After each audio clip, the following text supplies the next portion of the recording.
next panel brings together a veteran diplomat and with a veteran journalist. Mr. Shyam Saran has been the former Foreign Secretary and the ex-Special Envoy for Nuclear Affairs and Climate Change India. Mr. Saran was awarded the Padma Bhushan, the third highest civilian award, in 2011 for his contribution to civil service. After leaving the government in 2010, Mr. Saran has been advisor to several think tanks and is also a trustee at the World Wildlife Fund, India. In fact, Mr. Saran also led the team that put together the country's first National Action Plan on Climate Change in 2008. Currently, Mr. Saran is the president of India International Center, New Delhi. Joining him on stage is Mr. Nitin Sethi, a journalist and co-founder of the Reporters Collective. For over 22 years, he has written and investigated on the intersections of environment, climate change, development, and India's political economy. Ladies and gentlemen, please give a warm welcome to our panelists. Louder, please. Hi, good morning. आप लोगों के लिए थोड़ा मुश्किल होगा ये वाला session, क्योंकि पिछले सेशन में जितने लोग थे सब अच्छे कम्युनिकेटर्स थे अपनी अपनी भाषाओं में और तरीके से. हम दोनों बहुत पिछड़े हैं इस काम में. तो थोड़ा सफ़र करोगे आप लोग. आई थिंक पिछला सेशन विजदान जिस तरह एंकर कर रहे थे तो मैं एक चीज़ सुन रहा था and I thought that's an interesting take away. You as communicators very often pick up things from the street and give back to the street very quickly. People like Mr. Saran, people like us at times थोड़ा दूर बैठे होते हैं. But the things that Mr. Saran has dealt with, at scales that he has dealt with, impact us on a daily basis in such subtle ways कि हमको पता भी नहीं चलता कि इन्होंने कहीं कलम से कुछ एक चीज़ रोकी या बढ़ाई आगे कभी 2009-10 में, और उससे देश की पेट्रोलियम की कीमत शायद 50 पैसे बढ़ जाए या 2 रुपये लीटर कम हो जाए. और ये सच है. लेकिन आप वैसे भी अगर रोज़मर्रा भी देखें, हम लोग सड़क पे होते हैं, सब्जी खरीदे तो ये नहीं पूछते कि इन्फ्लेशन रेट क्या है, हम यही बोलते हैं सब्जी की कीमत बढ़ गई या उतर गई. और उसका ताल्लुक़ इससे भी हो सकता है कि बाहर से कहाँ से एक्सपोर्ट हो रही थी, नहीं आई, सब्जी में क्लाइमेट चेंज की वजह से कुछ फ़र्क पड़ गया. वो सब चीज़ आम आदमी को आपको ज़रूरत नहीं है कई बार बताने की, लेकिन खुद एज कम्युनिकेटर आपको समझने की ज़रूरत बहुत ज़्यादा है. क्या क्या चीज़ें कहाँ कहाँ दुनिया के किस कोने में हो रही हैं जिससे क्लाइमेट चेंज की आपदा हमारे घर पहुँचती है और ज़्यादा गंभीरता से पहुँचती है. एम्बेसडर सरन को मैंने तब से ट्रैक किया जब ये क्लाइमेट चेंज के स्पेशल एनवॉय थे. प्राइम मिनिस्टर मनमोहन सिंह ने इनको अपॉइंट किया और एक बड़ा क्रिटिकल स्टेज था जब Saran साहब वहाँ पे इंचार्ज बने. when he became in charge, this was a juncture, as I think moderator initially was telling, when for the first time India recognized that it must act, and it must act more concretely than before. First so-called climate change action plan was developed. Mr. Saran was supervising the entire thing, and I, being a journalist who used to trouble him a lot and the government a lot, used to come to know how much difficult it was to settle on what is a fair thing for India to do, what is proportionate, because, and he'll explain this perhaps better than I can. While it's easy to say that climate change impacts us all and impacts the poorer much worse than it will impact the richer, the challenge really is, and this is where perhaps he's best placed to peel the layers off, that India alone doing too much does not solve much. India doing disproportionately more than what it should perhaps can push us back on the issues of poverty, eradication and development. There is a fair amount that has to be done. And for a government that we elect, we normally only tell government ki keep the prices low, make sure सस्ता रहे सब कुछ, हमें बिजली पानी सब कुछ मिलता रहे, सस्ते दाम पे मिलता रहे. At the same time, as citizens, we also tell the government, नहीं long term भी सोचिए आप. You think about 20 years from now where my grandchildren will be, उनकी पानी हवा साफ होगी कि नहीं होगी. And for government, these are a very tough ask. आपके पास 100 रुपये ही खर्च करने को है. या तो आप आज किसी को सस्ता अनाज देने में खर्च कर सकते हैं, या वही उसी में से 20 रुपया निकाल के आप बोल सकते हैं कि हम सोलर पैनल इतने ज़्यादा लगाएंगे कि अगले 10 साल बाद हमारी एनर्जी सिक्योर होगी, क्योंकि सोलर अब आने वाली टेक्नोलॉजी है. अब सरकार के पास 100 से 110 हो सकता है, अचानक 100 से 200 रुपए तो नहीं आ सकते, लेकिन खर्चे और एक्सपेक्टेशंस, फ्यूचर की सिक्योरिटी और आज की सिक्योरिटी, दोनों को बैलेंस करना एक तरीके से कोई भी सरकार में रहा है उसके लिए बहुत मुश्किल काम हो जाता है। श्याम सरन साहब एक समय पे ये कर चुके हैं और अब दूर से देखते भी हैं। दूसरी चीज़ जो मुझे लगता है हमेशा, और इसके बाद मैं सरन साहब को दूंगा, कि क्लाइमेट चेंज हमने बहुत टाइम इसी नज़रिए से देखा कि हमें दुनिया बचानी है, ये इससे बड़ी, maybe we never faced, humanity is never faced a bigger challenge than this at this scale ever. But if you look at it the other side, and something Mr. Saran has seen at very close quarters, it's also one of the greatest battles being fought between nation states for economic dominance in future. Without, unlike in Second World War and other wars, without using a gun or anything destructive, just using language, trying to control and regulate which country will have what kind of energy at what prices. And that will determine कि हम लोग कितना develop कर सकते हैं. And to have the world survive while we die poor is perhaps not the solution we are looking for. We are all looking to grow. We all want that our citizens do better than they do today, and do so in a fashion that the future is also secure for the next generations. I'll suggest, Saran Saab, if you want to explain for 10 minutes the challenges you have seen as somebody in the government and outside, of what climate change presents, both in terms of saving the planet in the long run and managing a better development for us in the short run. What I will try and do is that I will first try to give you a sense of what is the nature of the challenge which we are facing.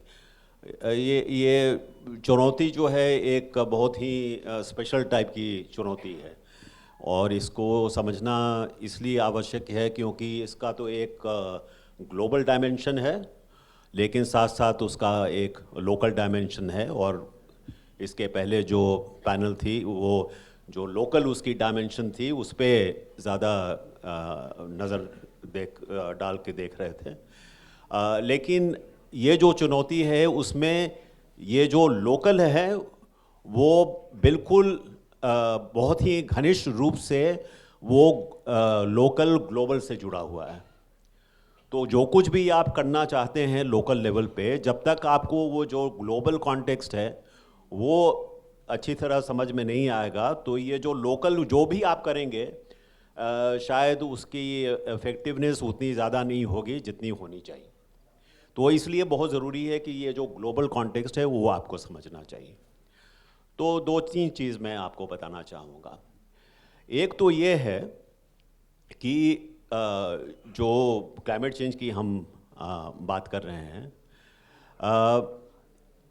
ज़्यादातर जो discourse है वो carbon emissions के ऊपर ज़्यादा जोर देते हैं कि जो हमारे एनर्जी सिस्टम है वो फॉसिल फ्यूल पे बेस्ड है, कोल, ऑयल, गैस, और इससे जो कार्बन एमिशंस निकलते हैं उसके वजह से क्लाइमेट चेंज हो रहा है. ये सही बात है, लेकिन ये मैं बताना चाहूँगा कि मान लीजिए कि कल किसी मिरेकल से एमिशंस जो हैं ग्लोबल एमिशंस ज़ीरो हो जाएं. मान लीजिए कि कोई ऐसी टेक्नोलॉजी निकली जिससे कि ये ग्लोबल एमिशंस बिल्कुल ज़ीरो हो जाए. क्या क्लाइमेट चेंज बंद हो जाएगी? क्लाइमेट चेंज नहीं होगी.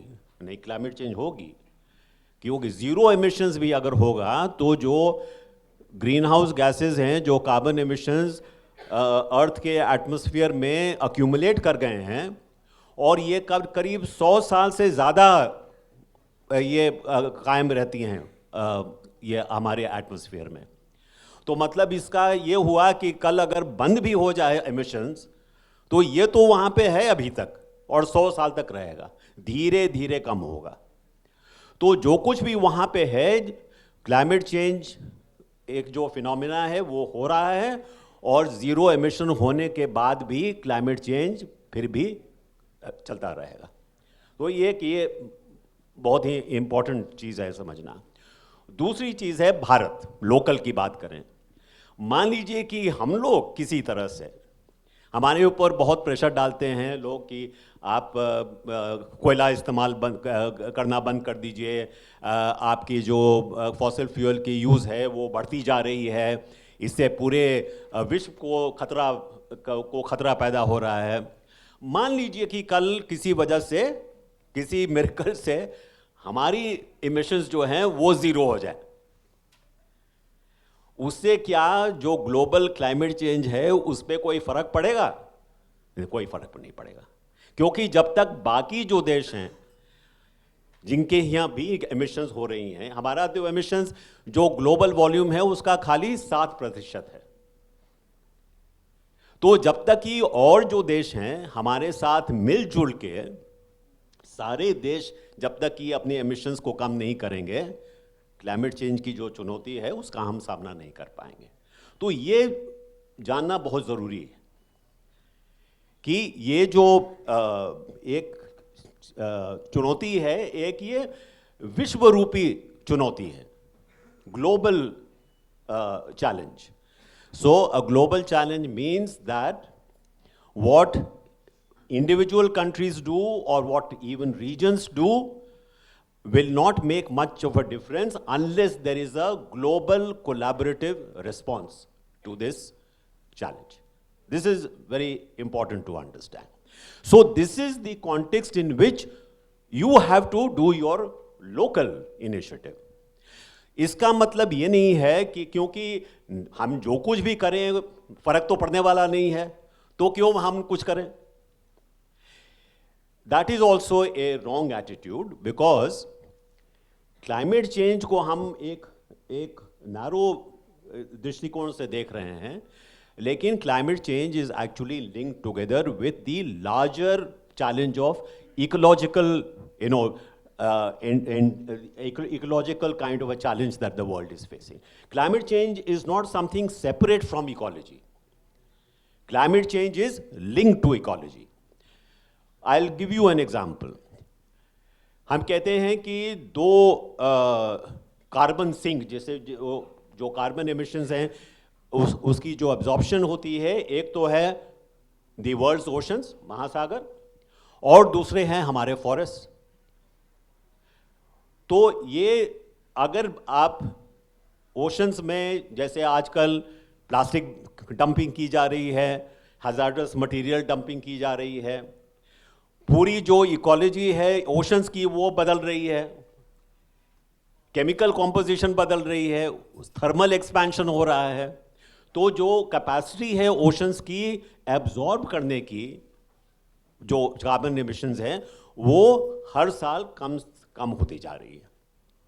साथ साथ आपके जो फॉरेस्ट हैं उनको काटते जा रहे हैं आप. तो फॉरेस्ट अगर काटते जाएंगे तो फिर उसकी जो कार्बन सिंक की रोल है वो भी कम होती जाएगी. तो क्लाइमेट चेंज और ये क्या हो रहा है इकोलॉजी में, फॉरेस्ट में, ओशंस में, ये सारे जुड़े हुए हैं. तो ये जो लिंक है इसको आप अगर नहीं देखेंगे तो ये क्लाइमेट चेंज की जो चैलेंज है वो भी आप नहीं मीट कर पाएंगे.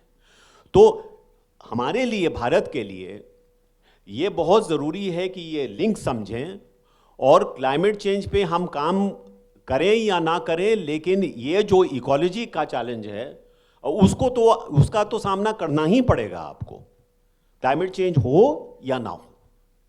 दूसरी चीज़ है हमारी एनर्जी सिक्योरिटी. आज आप 90% से ज़्यादा हमारी जो ऑयल है वो इंपोर्ट हो रही है, गैस भी हम इंपोर्ट कर रहे हैं, कोयला भी जो है हमारे पास, लेकिन क्योंकि लो क्वालिटी कोयला है उसको भी इंपोर्ट करना पड़ रहा है, क्योंकि जो नए प्लांट हैं वो हाई क्वालिटी कोल इस्तेमाल कर सकते हैं. तो अगर ये इंपोर्ट हो रहा है, इतनी ज़्यादा डिपेंडेंस है, तो एनर्जी सिक्योरिटी तो हम नहीं कह सकते हैं कि हमारे पास है. तो क्लाइमेट चेंज की आर्गुमेंट नहीं भी हो, it is still important for India to make a strategic shift from its current reliance on fossil fuels to a system which is progressively more dependent on renewable sources of energy and clean sources of energy, for example, hydropower or, for example, nuclear energy, unless you make the shift, you will not have energy security. So, irrespective of the fact whether or not we have to do something about climate change, even if the climate change argument was not there, this shift is something which in any case India has to make. So you have to look at this from that larger perspective. So this is why in the climate National Action Plan on Climate Change, जो नितिन ने जिसके बारे में बताया, उसमें ये लिखा हुआ है that energy security and climate change are two sides of the same coin. Why? Because in India, for reasons of energy security, has to make this transition from its current reliance on fossil fuels to an energy system which is based more on renewable sources, cleaner sources of energy. And the good news is that in doing this, in promoting its energy security, India is also going to be contributing in a very significant way to dealing with the challenge of climate change. So this is the overall context within which what you are doing at your community level, what you are doing at your individual level, this context you must keep in mind. For example, you have to accept the fact that for the next several years, your main challenge will be not so much reducing emissions, but adaptation. Climate change is already taking place. We can see अपने community level पे, अपने गाँव में और बाकी जगहों पे आप देख सकते हैं कि climate change कोई future की crisis नहीं है, वो crisis अभी हो रही है. तो एक तो है कि community level पे कैसे community को adapt करना चाहिए, ये जो change एक हो रहा है, इस चुनौती से कैसे सामना करें, क्योंकि ये चेंज तो हो रहा है और होता रहेगा. So adaptation is a much bigger challenge for India than the question of mitigation, that is reducing emissions. This particular challenge has to be taken into account as a priority.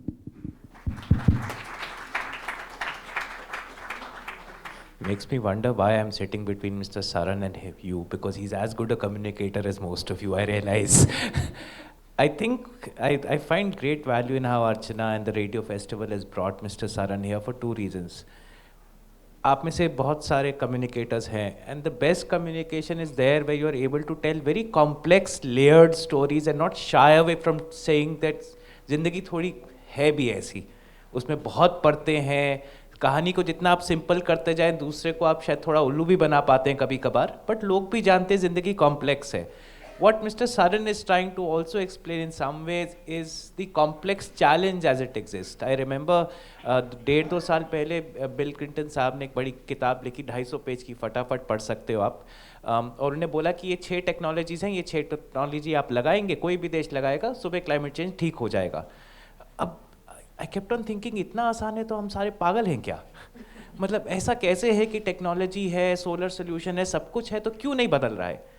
And I think वो समझना और वो communicate करना लोगों को कि सिर्फ ये नहीं कि एक सोलर पैनल हो गया तो देश पलट जाएगा. अगर किसी आप में से जो 50 की उम्र से ज़्यादा है, शायद उनके लिए सवाल है. आपको याद होगा जब आपने पहला सेल फोन लिया होगा कि कितनी कीमत थी फ़ोन कॉल की, 16-17 रुपया कुछ होती थी, 32 रुपये. Hey, I never thought you are above 50, but ठीक है. The price of technology came down, which allowed all of us to adopt it. It's the same issues with technologies like solar. The prices are coming down, लेकिन अभी भी सूरज तो दिन में उगता है, रात को भी आपको बिजली चाहिए, वो कहीं स्टोर करनी पड़ती है. अभी भी सोचिए वो छोटा सा हमारे सेल फोन में जो बैटरी होती है वो हर 6 घंटे में चार्ज करनी पड़ती है. अगर पूरे देश की बैटरी आपको बनानी पड़े जो रात को स्टोर करके रात को आपको यूज़ करनी पड़े, तो उसकी कीमत कितनी होगी, उसकी चैलेंजेस कितने हैं. वो ट्रांजिशन हो रहा है हल्के हल्के, लेकिन जब तक वो होगा, हम जैसा देश जिसको आज भी बिजली और खाना प्रोवाइड करना अपने गरीब परिवारों में, उनके लिए वो पैसा बैटरी स्टोरेज में नहीं खर्च कर सकते, कहीं और करना पड़ेगा. और दूसरी चीज़ जो सरन साहब बोल रहे थे, अगर मुझे अपना छोटी कहानी याद आती है गाँव की, मैं आधा अरुणाचल से हूँ और हमारे यहाँ पे आके इसी देश से हमारे यहाँ से आके बहुत लोग हमें बताते जंगल मत काटिए, आप ही के यहाँ जंगल बचा है मत काटिए, क्योंकि यहीं पे वाइल्ड लाइफ है, यहीं पे नेचर है।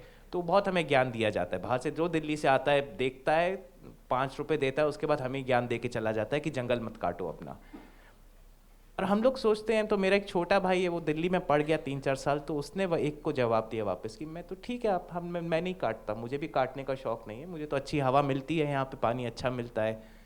आप भी ऐसा करिए, 5 बजे के बाद अपने लैपटॉप बंद कर दीजिए करें, 5 बजे के बाद शहर में पूरी बिजली बंद कर दें, क्योंकि अगर आपकी बिजली कम खपत होगी तो मेरा जंगल थोड़ा ज़्यादा वक्त बचा रहेगा। ये इनइक्विटी, अंग्रेजी में इसको कॉम्प्लेक्स वर्ड में बोले तो इनइक्विटी ऑफ कंजम्पशन, ऐसे ही टर्म्स इस्तेमाल किए जाते हैं। यही देश के लेवल पे भी है, जो सरन साहब आपको एक्सप्लेन करने की शायद कोशिश कर रहे थे। एक जगह एक ऐसा देश है जहाँ पे हर व्यक्ति के पास एक प्राइवेट कार है, जो प्राइवेट कार के बिना चलता नहीं है, जहाँ पे पब्लिक ट्रांसपोर्ट नाम की चीज़ें बहुत कम है। और दूसरी जगह ऐसे लोग हैं जो अभी भी साइकिल ढूंढ रहे कि कैसे खरीद पाएँ। आप उनको बोलें कि यार साइकिल से स्कूटर पे मत जाइएगा, क्योंकि मैं अपनी कार नहीं छोड़ना चाहता। आप ऐसा करिएगा कि जंगल में रहिएगा, क्योंकि मैं तो शहरों में रह रहा हूँ, जिस तरीके से रह रहा हूँ वैसे ही रहना चाहता हूँ। ये सवाल अगर आप नहीं सोच पाए और इनको अपनी ऑडियंस तक आप कन्वे ना कर पाए, तो उसी ऑडियंस को जब आप बोलते हैं कि पेड़ लगाते चलो सब ठीक हो जाएगा, तो शायद आप उनको बेवकूफ़ बना रहे हो, और वो गलत है। और वो आपको भी पता है। वो कम्युनिकेट करना, मतलब जो सरन साहब बोल रहे थे कि उनमें छोटी सी साइंस का एक फैक्ट था कि कार्बन डाइऑक्साइड अगर एटमॉस्फेयर में चला गया तो 100 साल तक वो नीचे नहीं उतरता, टूटता नहीं है, और उसकी वजह से गर्मी बढ़ती रहती है पूरे विश्व में। एक साइंस का नगेट है। दूसरा इकोनॉमिक्स का नगेट है कि हमारा तेल कहाँ से आता है, हम ऊर्जा कहाँ से लाते हैं, किस देश से लाते हैं। उन देशों से रिश्ते बनाने पड़ते हैं, जो एनर्जी सिक्योरिटी उन्होंने टर्म इस्तेमाल किया, क्योंकि उन देशों से अगर आपको इंपोर्ट करना है तो उनसे एक किस्म के रिश्ते भी रखने पड़ेंगे। यूक्रेन की वॉर और ये सब आप वर्ड सुनते हैं तो बताया जाता है कि एनर्जी की प्राइसेस चेंज हो रही हैं क्योंकि यूक्रेन में वॉर हो रहा है। ये सब हम लोगों की ज़िंदगी में एक लोकल लेवल के, गाँव के लेवल पे भी फ़र्क तो पड़ता है। एज कम्युनिकेटर्स आई फाइंड आप जैसे लोग अगर सरन साहब जैसे लोग को सुनते रहे, ऐसी भाषा बोले ना, बोले अपनी भाषा, लेकिन इनको सुन के उसको उस तरीके से वहाँ उतारें कि ज़मीन पे लोग समझ सके कि पेड़ लगाना भी ज़रूरी है और पेड़ बचाना भी ज़रूरी है, लेकिन वो काफ़ी नहीं है। उससे कई ज़्यादा पेचीदा चीज़ें हैं जो साथ में अगर काम नहीं करेंगी, अगर हम अपनी सरकारों को वो नहीं बता पाएंगे कि आप इन चीज़ों पे हमारे लिए काम करें, तो शायद वो मुश्किल होगा। एक सवाल सरन साहब, I wanted to ask you a question. I still remember for many years I been wanting to, at the time when you were deciding the policy for India that we will have, I think at that time you said 20,000 megawatts of solar is capacities you would build over a certain period of time. There was a great challenge within, I remember, ki should we do 20,000, because it was also easy to say, acha we'll do 40,000. But I remember there's a challenge ki we also want that domestic capacity to produce solar increases. And if we had, so this is the complex question, I'm trying to give this as an example. If we give a too big a target, then we'll end up importing a lot and not creating domestic capacities to produce solar panels, etc. What went around thinking in the government? Why this decision was so complex? Otherwise it would sound so nice. अरे 20,000 बोल रहे हैं, चलो 40,000 बोल देते हैं, जनता खुश होगी, इतना बड़ा नंबर है. But you took a very pragmatic decision at that time. If you could explain that. Before I come to that, let me just touch upon something also which, since you talked about, tree planting and the importance of tree planting or maintaining our forests. देखिए, जब तक कि जो एक पेड़ जंगल में जो उग रही है उसकी वैल्यू, अगर जो पेड़ काट के हम टिम्बर ऐसा बेच रहे हैं उससे ज़्यादा नहीं होगी उसकी वैल्यू, तो पेड़ कटते जाएंगे.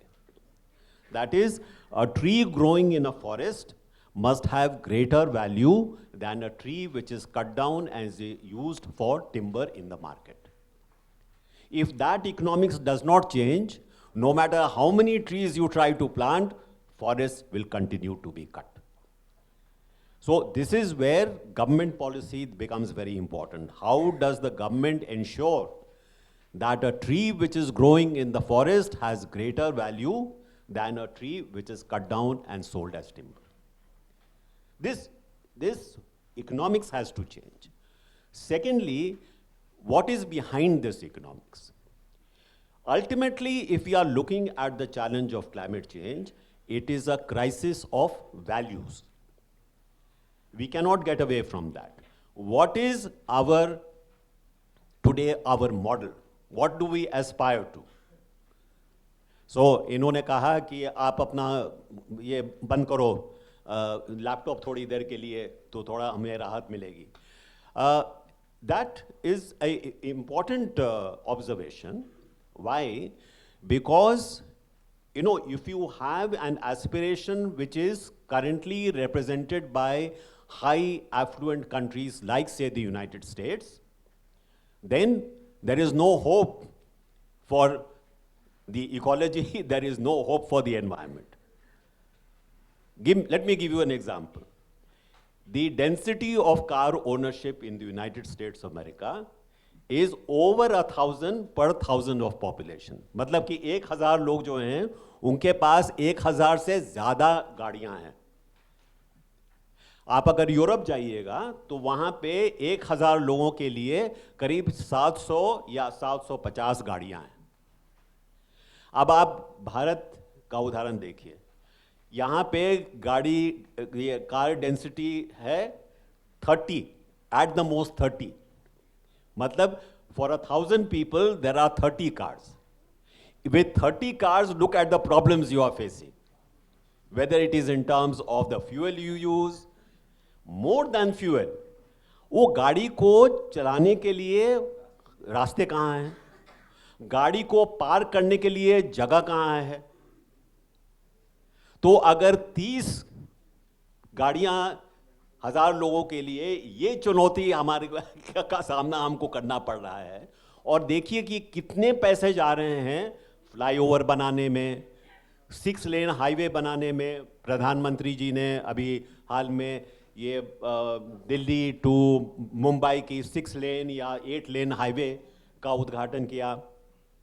तो जो राशि इसमें जा रहा है, वो राशि अगर प्राइवेट ट्रांसपोर्टेशन को एनकरेज नहीं करके अगर हम उस राशि को पब्लिक ट्रांसपोर्टेशन में लगाते हैं, जिसमें कि आपकी जो राइट टू मोबिलिटी है वो राइट जरूर होनी चाहिए, लेकिन right to own a private car is not necessary. तो ये भी एक वैल्यू सिस्टम की बात है कि अगर आपका जो एस्पिरेशन है, वो जो आज की एफ्लुएंस है यूनाइटेड स्टेट्स में और यूरोप की, उस तरह की एफ्लुएंस अगर आपको चाहिए तो ये भारत के लिए उपयुक्त नहीं है. ये हमारे लिए, हमारे एनवायरनमेंट के लिए तो only way that you can do this is if you have very high level of inequality. मतलब कि only a small group of people in this country can actually afford to own a car. The rest of us, I'm sorry, we will not have access to, efficient mobility. तो सबसे महत्वपूर्ण बात यह है कि अगर आप भारत की अपनी संस्कृति देखें, हमारी जो सिविलाइजेशनल एट्रीब्यूट्स हैं, we treat nature as mother. We treat nature as a source of nurture. Not like in the West, that nature is a dark force to be conquered and harnessed to the use of human beings. So the Upanishad says, don't take from mother more than she can actually regenerate, because she is inexhaustible. But if you keep taking things from her without taking into account what she needs to regenerate and keep this pool available to you all time, there will be ecological destruction. So actually your culture already has this attribute, but you have strayed away from it. So without looking at that value system, you cannot have really the kind of change that we are looking for. So let us look within. I think that is something which is very important. Now, as far as your solar question is concerned, Actually, we started off with a very modest target of only 1,000 megawatts. And even with that 1,000 megawatts, when I put that target, I was told you are being too ambitious. This will not be possible. Our idea was that if we are able to increase the scale of solar use, prices will start coming down. Therefore, the first order of business is, how do I increase the scale? Because once you increase the scale, then not only will prices come down, but it will become more viable to establish domestic manufacturing. So in the early stages, to insist that everything should be manufactured in India, that was not a practical solution. As it so happened, even the 1,000 megawatts, which was our original target, we actually found that within a few years' time, we had far exceeded that one. So it means that, if you have the right kind of policies in place, actually some of these things can make much better progress than we think it is. We've got about 3 minutes left. I would suggest instead of us continuing to converse, I could take a question or two if somebody had for Mr. Saran, and we could close with that instead. Yes, please. Sorry, in the context of the historic carbon and in the context of the inequity, which is also, historic carbon is also inequity, right? So in that context, why isn't the dialogue on reparation and damages from the rich to the poor becoming more, and especially in the context of community, telling community to pick up plastic versus, what the community should be doing, should be asking for more. Maybe you take another 2 questions and then I will give them answers. In terms of climate change, have we learned some lessons from COVID-19 phase, and how community radios can propagate the positive aspects? Plantation को लेके बहुत सारे topics पे बात हो रही है, बहुत जगहों पे डिस्कशन हो रहा है क्लाइमेट चेंज को लेके. क्या ऐसा कोई पॉलिसी नहीं हो सकता कि प्लांटेशन इन हाउस हो, मतलब हर किसी को एक प्लांट का ओनरशिप मिले and then he can grow the plant inside अपने कैंपस में, अपने रूरल कैंपस में जो उसका घर है वहाँ कैसे कर सकते हैं क्या? Community forestry is already a well-established concept, and whatever we can do to do, say, in-house planting, or now you have even multi-storied apartment buildings seem to have, at least some space for greenery. These are all welcome, but they do not add up to the scale which is required to deal with the challenge of climate change. So these we should do in any case because they are worth doing. But to think that this is going to be the answer to climate change, I'm sorry, this will not be an answer to climate change. So we have to keep that in perspective. With regard to what is the lessons which we have drawn from pandemics. So, as I said right in the beginning, climate change is a global challenge. That is, it recognizes no national boundaries, it recognizes no regional boundaries. This is why I said, even if my emissions become zero tomorrow, climate change will continue to take place unless others also join in. Same thing with the pandemic. That pandemic is a global challenge. It recognizes no national boundaries. But still the response was vaccine nationalism. Everybody for himself. If everybody is for himself, then how do you deal with a global